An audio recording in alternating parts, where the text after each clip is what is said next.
Subject కి ఒక teacher ఉంటారు, అన్ని సబ్జెక్టులు నన్ను చదవమంటారు. ఇంత చిన్న బుర్రలో అన్ని ఎలా నింపాలి?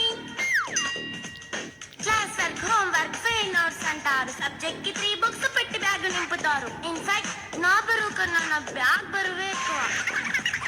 క్వశ్చన్లు, ఆన్సర్లు, సర్ప్రైజ్ టెస్టులు అన్ని దాటుకొని మళ్ళీ స్కూల్ వ్యాన్ ఎక్కేసి అమ్మయ్య ఇక ఇంటికి వచ్చేసామనుకుంటే మార్క్స్ తక్కువ వస్తే చెయ్యాలి అసైన్మెంట్. రిపోర్ట్ కార్డ్ చూపిస్తే ఇంట్లో ఉన్న పనిష్మెంట్. హోంవర్క్ చేయమంటూ మమ్మీ చంపుతుంటుంది. ట్యూషన్ టైం అయిందని డాడీ తరుముతుంటాడు. డాన్స్ క్లాస్ కి వెళ్ళమని తాతయ్య తిడతాడు. స్నాక్స్ తిని వెళ్ళమని నాన్నమ్మ ఆపుతుంది. ఇక అన్నీ అయిపోయాక కాసేపు టీవీ చూద్దామంటే మమ్మీ ఎంట్రీ ఇచ్చింది. బెడ్ ఎక్కమంది. చిన్న నాపీసలోపు తెల్లారిపోయింది. అయ్యో మళ్ళీ మొదలు స్కూల్ కష్టాలు.